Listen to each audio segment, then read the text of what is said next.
one individual will make a mistake in the math somewhere. Somebody always makes mistakes, but that's why you publish the work so people can find those mistakes and we can move forward and correct it and get it better and better and better. Yeah. But simply to start out from the beginning saying there's no such thing as UFOs, no such thing as aliens, no such thing as any unusual events, they're all drones, balloons, and swamp gas, to start out with that's not scientific at all. Yeah. That's just saying for some reason that it can't be UFOs or whatever.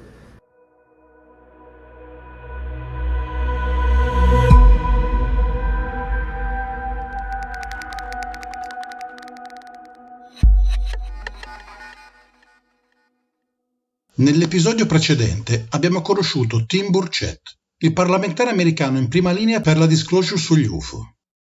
In attesa dell'udienza di mercoledì vi presentiamo un altro scienziato, Travis Taylor, e parleremo brevemente anche di Bigelow, in pratica gli ultimi protagonisti che non abbiamo ancora trattato.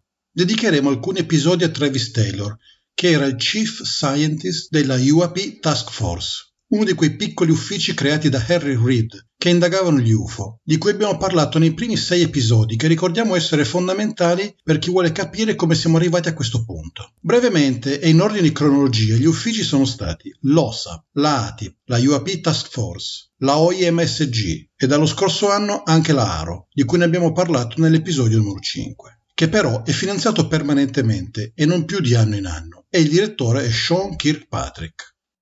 Dell'OSAP non abbiamo mai parlato, ma in breve è stato il primo ufficio di quella serie creato per indagare lo Skinwalker Ranch, che all'epoca era di proprietà di Bigelow. Bigelow l'ho poi venduto e in seguito hanno iniziato a girarci la serie televisiva di cui oggi Travis Taylor è il protagonista. C'è stato un breve periodo in cui Travis Taylor lavorava sia per il Pentagono che come attore e scienziato, ma all'insaputa della produzione della serie televisiva. Naturalmente un giorno è dovuto venire allo scoperto e c'è stato un importante incidente diplomatico tra lui e la produzione. Questa lunga introduzione a Travis Taylor gli è dovuta perché è uno scienziato eccezionale che è stato impegnato nello studio degli UFO e dei fenomeni allo Skinwalker Ranch, che a oggi non sappiamo se sono collegati o meno, ma siamo convinti che valga la pena dedicare alcune puntate a lui e ai fenomeni, sia per imparare a conoscerlo che per crearci quello scenario generale su cui insistiamo spesso e su eventi che potrebbero essere correlati agli UFO, che ancora non hanno una spiegazione. Oltre al fatto che stiamo cercando di spiegare quanto sia autorevole Travis Taylor, per non banalizzare le sue dichiarazioni e gli eventi ai confini della realtà che ha vissuto in prima persona. Questo episodio è molto importante perché vengono affrontati temi molto particolari che, anche se non legati direttamente agli UFO, riteniamo che in qualche modo ne facciano parte. Inoltre questo episodio inaugura un po' una seconda fase di questo canale, in cui analizzeremo fisica e metafisica, che, mai come oggi, sembrano essere correlate. I started working for the DoD when I was 17. I earned a bachelor's degree in electrical engineering, a master's degree in physics, a master's degree in astronomy, a master's degree in aerospace engineering, a PhD in optical science engineering, and a PhD in aerospace engineering. And, I have 26 years of college. I have 35 years of experience doing classified DoD-type research where I've built spacecraft. I actually had a spacecraft on the space station for, a space experiment on there for 2.5 years that discovered things about GPS we didn't know about. I've done defense-oriented work. I've got, 7 patents that are defense-oriented. I've built laser weapon systems. I've done all these types of things and worked for the intelligence community and NASA for so much time. That's the person the UAP task force asked to be the chief scientist of. I had the security clearances, I had the experience, I had the education. And the fact that I was on Ancient Aliens or on Skinwalker Ranch, that is really only parallel. And for people to try and say something about it being a discredit, well, it just shows how ignorant the people who say those things are. It's like a scientist saying, oh, we shouldn't study that topic because it's a fringe topic. There's no such thing as a fringe topic. If it's an unknown, then science requires you use the scientific method and investigate it. So I'm pretty, I'm a little annoyed as well as it's humorous to me how people are trying to discredit the work that the UAP Task Force did. Well, I'm a private contractor now. Work for a defense contractor in Huntsville, Alabama. Actually work with Jay Stratton, who was the director of the task force before he retired. And while we're still doing very similar kind of work, we're doing it from a perspective of a defense contractor now instead of as government employees. So it's a little bit different. We still talk to the same people, and we're still very interested in the work and still doing similar kind of work. But as far as direct access to or direct interaction with particular government individuals, I don't need to discuss that. Did you have to tell them, hey, this is the parameters for what I'm going to do on television? I'll be the scientist and I'll be a debunker if it's necessary. And every single time I would go on TV or as any kind of news appearance or anything like that, I would always tell them, I'm doing this, I'm going to say things, and depending on which legal person they had me talk to at each time, what I was told I could and couldn't say was different. Every time. They didn't really have a good standard thing. Just don't say anything. You're not giving an official a DOD statement. You're giving a Travis Taylor private citizen statement, and that's typically how I always treated it. And in some cases, I could say I work for DOD, then they would change their mind, say no, you work for the Army. Then they change, no, don't say Army, just say defense industry. When you started working at Skinwalker, we've talked about this before, you were an arch skeptic. You were skeptical about some of the weird stuff that had gone on there, correct? My actual notion was that there were some bad actors doing some things. Maybe it was Russian, maybe it was Chinese, maybe it was just some kids with some new toys, or maybe even the Skinwalker people were doing something to sell books and TV shows. Bigelow, Yeah, maybe. Bigelow even. Were you aware about OSAP and that program when you started working on the ranch?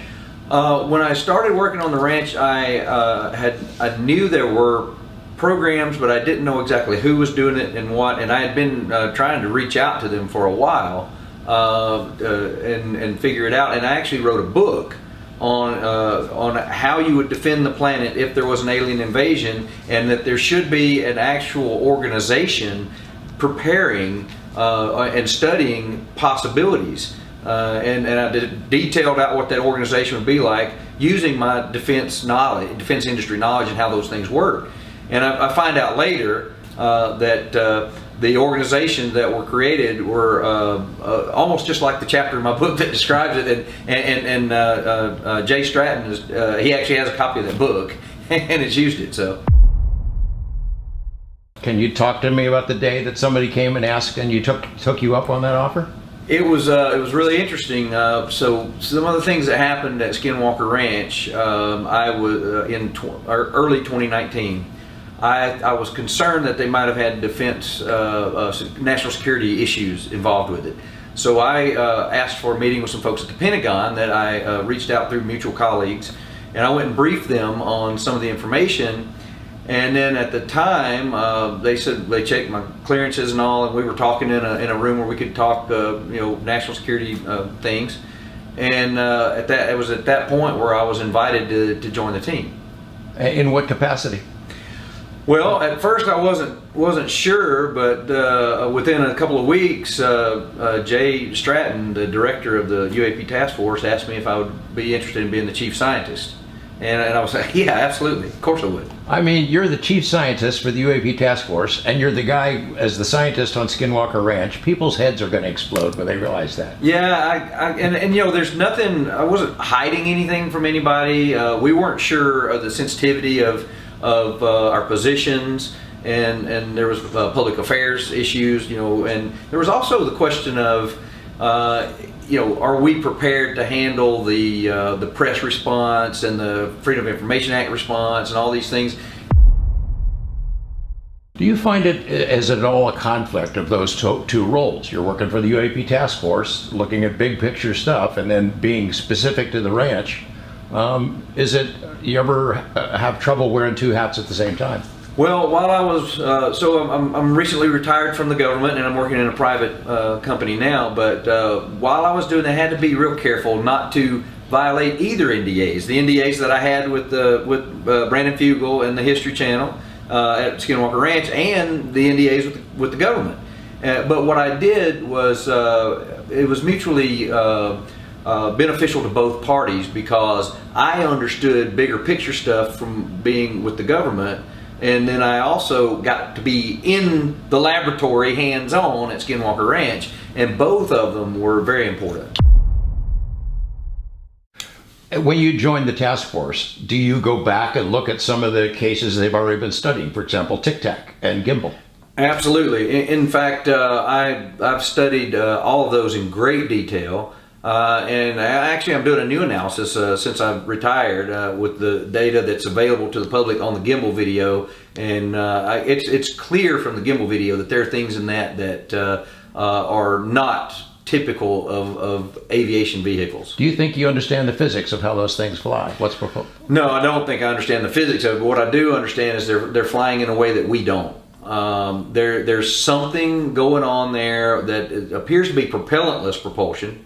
Because we don't see exhaust plumes, we don't see turbulence wakes, and the other thing is we don't see matter around them change as it passes through the different media. Like the Puerto Rico video, for example, the thing flies right into the water with no splash, no wake, and it's moving about I calculated 74 miles per hour, and to move a thing that I estimate to be about the size of a basketball, 74 miles per hour underwater, under salt water, would take the power of two Learjet engines to do that and maintain it. You would see the water churning if there was that going on, but it doesn't. We hear complaints about, geez, the videos are fuzzy. Why don't we have clear videos? We must have great sensors and cameras. The military has them. Why do we always get this fuzzy stuff? Is there a reason that some of these things might be fuzzy, a field around them or something like that, that would interfere with the ability to get a really close photo? Well, so what's wrong with the gimbal video, for example? So the ATFLIR, which is what the device is on the F-18 that was used to capture that, is an amazing piece of equipment built by Raytheon. And it captures really clear videos of F-18s, F-15s, Sukhoi 22s, you name it. It's captured great video. But when you look at whatever the object is in the gimbal video, it's completely saturated in temperature, meaning it's really hot. And so it saturates the camera so you can't see any details about its shape. And around it, even though it's really hot, around it is a region of really cold air.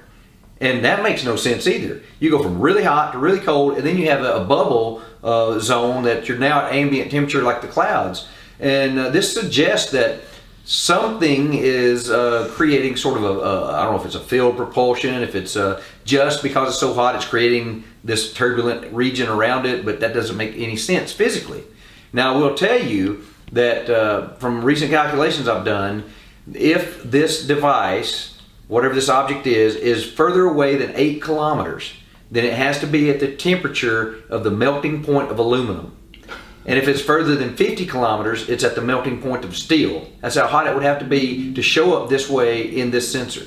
So it's not a jet that's 50 miles away and we're getting glare off of it. That's not what it is. Can they be, are there cases, basically, they're there, but they're not, you can't see it with your eye or with a camera? Well, George, I can tell you this actually happened to me personally, where we've seen things in the infrared cameras out at Skinwalker Ranch all around us, and then when we move the camera down, they're not there visibly. And that to me is kind of startling and bizarre. And there have been many incidences where, and I think the Puerto Rico one is a case where I don't think people saw it because this thing looks like it flies right between the cars on the road. Nobody reacts to it, but it makes me wonder if you could only see it in the infrared and not in the visible. You know, there's been so much discussion in public, on Twitter, social media, about whether Skinwalker is legit, whether it's worth studying. You know, the OSAP program was based in part on experiences that happened there, and a concern whether or not there are legitimate national security interests there. Is it just a mystery, a paranormal mystery, or is it a national security matter? Well, I can tell you this, George, and this is the part that really scares me the most, is GPS signals over the ranch. And sometimes it stops at the fence line on the ranch, not just in the region, get jammed and stop working, and even are spoofed to make vehicles think that they're underneath the surface and not where they are. And this could cause, airplanes to crash. We've actually had drones crash because of this many times. And these aren't just little cheap drones. I'm talking $50,000 drones. And that is a dangerous thing. If someone has a technology that can do that, they could pick a region and make GPS quit functioning, then you're going to have airplanes that could crash. You could have automated drones that are going to crash. You could have vehicles that follow GPS systems. I mean, there's so many things that could affect. And if it can do that to GPS, it can do that to other things. So this is a capability that's happening, some kind of phenomena that's happening that could potentially be a threat. Multiple phenomena and seemingly intelligent, right? It's an intelligence of some sort? Well, if it's not intelligent, it's very serendipitously random, because it'll change in a way that is going to befuddle what your plans are. Whether a perfect example is we'll do experiments, and right when we start to, everything's working fine, perfectly with the equipment, and right when we're ready to say, okay, we're going to take data now, a battery will die, or a piece of equipment will malfunction, or the memory cards will quit working. Another perfect example is there was one particular time when I was on the ranch, and we got cameras everywhere, and every time that I stepped in front of one of these cameras for 40-something seconds, the cameras went black. So there's 40-something seconds where I'm doing things that there's no record of, because the camera's still recorded, but they blacked out and the audio quit. Can you explain is there the physics of the hitchhiker effect? I know people find that just too far out. You've experienced it yourself. Yeah, and we are always nervous about talking about the hitchhiker effect because we might stimulate it. We don't know what causes it. But could there be a physics explanation? Well, if it's maybe functioning through quantum physics, there's a possibility of quantum entanglement, that somehow whatever describes our consciousness, which is most likely a quantum phenomena, gets entangled with whatever the phenomena is. And so wherever you go, you're still connected to it. And that sounds hokey, but it's called the quantum measurement problem. A lot of scientists are studying it in great detail, and I think that could be an explanation, or at least somewhere in the ballpark. You've had things happen on the ranch that are creepy. I mean, inexplicable, call it paranormal, but it's happened. It's real, right? Yes, very real. And in fact, one, it's almost like what you would call stigmata that happened to me. We had a rabbi out do a ritual that was supposed to summon an opening to heaven, which, or like a portal is what you would describe it as, down at Homestead 2. And when we did the ritual, a thermal vortex appeared in the middle of Homestead 2. We got that on FLIR data, and it was repeatable. We played an audio recording of the chant back, and it happened again. Well, when the rabbi was there that night, he told me off camera, he came to me and said, "Travis, they said they're going to come to you tonight." And I'm like, what are you talking about? And he said, "Well, they said they're gonna come see you." And I said, "Who's they?" And the rabbi said, "Well, whoever it is that's here." I thought he was messing with me, right? Well, that night, I had a dream. I was in my trailer, my trailer doors are locked and everything, and I had a sort of a waking dream that the trailer door opened, and my bedroom door slid open, and a native walked into my bedroom, a really old native, and he looked at me and he shook his head and he reached out and he touched me on the face right there. Well, and then he shook his head and he walked away, and I woke up startled.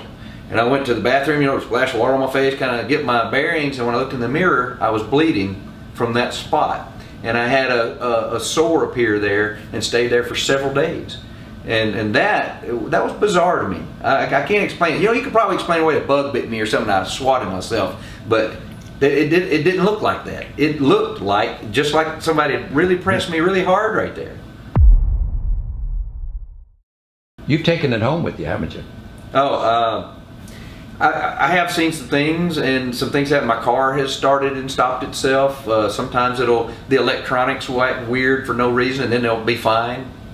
I've actually had that happen once driving out of my driveway. My car just turned itself off, and I just happened to get out because I was wondering, just curiosity, and I thought, well, if I'm at the ranch, I'm gonna get out and start looking around. So I got out of the car and I looked up, and there was an odd vortex in the clouds above my house when this happened. I can't explain that. I'm just saying those are correlated events. I don't have any other data to go along with that, but that's a weird piece of data. But when I got back in the car, cranked right up.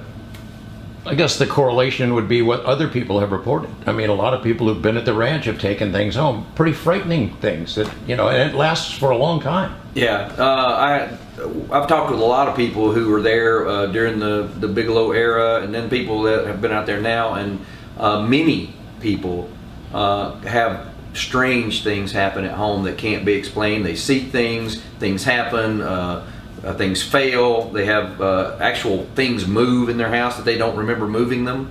And so mine hasn't gotten that bad, but I do have weird, spooky things happen occasionally.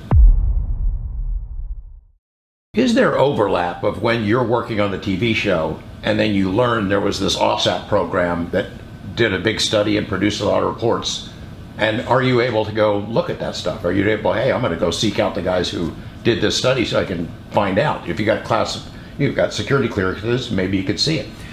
Yeah, and of course I couldn't talk about the details of any of that, Right. but of course, I mean, anybody with any sense, right? If they have access to read information, this weird stuff's happened to them, they're going to go read the information. So I can tell you that I've asked the people who know and have been briefed as much as people know about. I think some of the information, though, Mr. Bigelow kept to himself, Yeah. and so we haven't been privy to that particular information. The NIDS guys go in, Bigelow and his organization, and they're drawn by flying saucers, UFOs. They go in there, they're going to study that, but they find all this other stuff.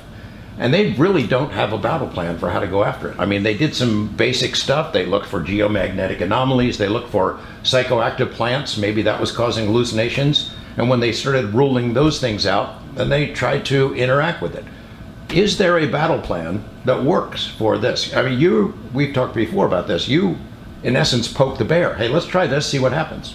I don't know what else to do other than try a stimulus and look for a response because it's so strange. It's not your typical mix this chemical and that chemical and you get this reaction.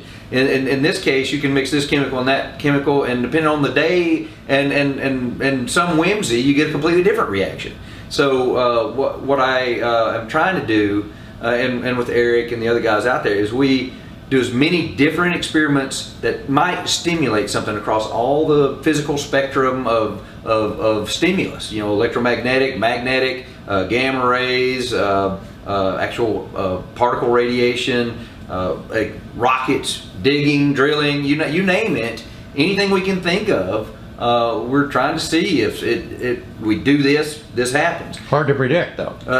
Almost every time something different happens. So, but we have narrowed down to one thing that seems to happen all the time, and actually, it's really two things. In I would say between 80 and 90% of every cases of experiments that we do, when a phenomena occurs, we are measuring microwaves and we're measuring gamma rays, and so I find that telling. What it's telling me yet, I don't understand, but it's happening very frequently. The radiation exposure. So you get exposed to radiation. You had serious effects, health effects. Yeah, they didn't show the details of it on the show because it's a little bit eerie, a little bit spooky. Personal too. Yeah. But it actually caused me some medical issues. I saw 2 or 3 different doctors about it. I'm fine now. While I am going to be watching for future markers of like leukemia or cancer things, but I don't think the dose was big enough for that. But I had the classic symptoms of radiation sickness, dark urine, burn marks, and I had some temporary hair loss. And that it took me 6 months, almost to a year, to get completely over it. But I wasn't expecting anything like that, right? And the weirdness was there were people as close to me as you, and they were wearing radiation dosimeters as well. Theirs were fine. How could it? Radiation doesn't work that way, or at least as far as we know. So while mine went off and I get the dose, people right next to me didn't.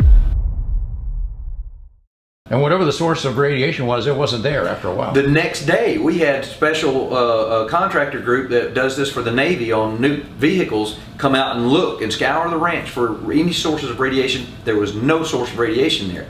But since then, we have measured transient high doses of radiation in specific locations. And we only have a handful of dosimeters and gamma ray detectors, and for us to find it just by placing one, let's put one out in the field and see what happens today, and it happened, that's really odd. The odds of you hitting that that's like hitting the game-winning shot every single time from the other team's baseline, right? I don't want to give away the season that's underway right now, but I mean, there are a lot of fairly dramatic things, experiments that you tried that did generate reactions. Yeah, we actually did multiple stimuluses at a time, multiple stimuli at a time this year, and sometimes we saw some very amazing things and got some very amazing footage and data simultaneously. We had telescopes that were, the databases inside the telescopes were erased real time while we were watching them. And there's no mechanism for that. If I wanted to do that, I don't even know how to reverse engineer that phenomenon. And in the same night, we had a sphere fly over the ranch that was unmistakably an unidentified flying object, not just some aerial phenomenon. And so it was absolutely incredible. Where does it come from, and where did it go? That's the very interesting question. We had cameras going, but suddenly it's just there, and it's flying over the ranch, it does a thing, and then suddenly it's not there. So where did it go? Where did it come from? I don't know. Is part of your interest in the ranch, I mean, as a scientist, you want to figure this out. Is it also fun? Is it fun? It's adventurous is the right way to say it. It's fun, like and you went through something like an adventure movie. It was scary at the time, but when you look back on it, it was an amazing experience that you got to do. One individual will make a mistake in the math somewhere. Somebody always makes mistakes, but that's why you publish the work so people can find those mistakes and we can move forward and correct it and get it better and better and better. Yeah. But simply to start out from the beginning saying there's no such thing as UFOs, no such thing as aliens, no such thing as any unusual events, they're all drones, balloons, and swamp gas, to start out with that's not scientific at all. Yeah. That's just saying for some reason that it can't be UFOs or whatever. There are a lot of things that we take for granted, for example, or we take just because a scientist said it that it's true. Like, I'll give you a perfect example. The Fermi paradox that I'm sure your viewers, listeners have heard of. Sure.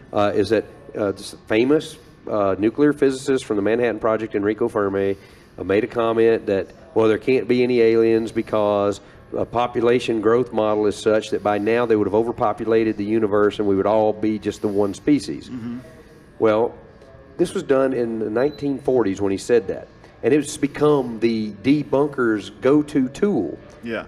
Well, Fermi's paradox was actually Fermi's blunder, because in 1914, Lanchester took all of the predator-prey models known to biologists, which was not the exponential growth model that Enrico Fermi used. It's the models that it's called the Lotka-Volterra model. There's other models called a predator-prey model, and he used those. And he studied coyotes eating rabbits and rabbit populations and so on for years and put together the actual known models that predict like every species on the planet. Mm-hmm. And the math works. Yeah. This Nobel laureate physicist apparently had never read something that happened 40 years or 30 years before that, and didn't bother to do his homework, didn't follow the scientific method. He didn't do his homework first. Mm-hmm. And just because he's famous people believe what he said. Yeah. It's the same thing as Carl Sagan and the nuclear winter thing. It turned out that, nuclear winter is a big, the math doesn't work out. Yeah. There's not a bomb on the planet large enough, ever built by humanity, that can throw enough dust up higher than the weather layers of the atmosphere so that it would create this nuclear winter. Yeah. The weather would clear, that's been shown, the weather would clear out the nuclear winter within weeks to a month or so. Wow. So, it's because it's the famous science syndrome. Yeah, famous exactly. scientist syndrome, Yeah. right? Yeah, rather than doing the math, you just believe it. Perfect example is the story of Huxley's monkeys. A lot of people probably heard this. Huxley was trying to show that, of course, evolution could be a real thing, right? And I'm not saying it is or isn't. I'm just saying this was his argument. And he said, so you could take a room full of monkeys and typewriters, and given enough time, they would write all the works of, they could hit the keys in the right order, that it would write all the works of Shakespeare.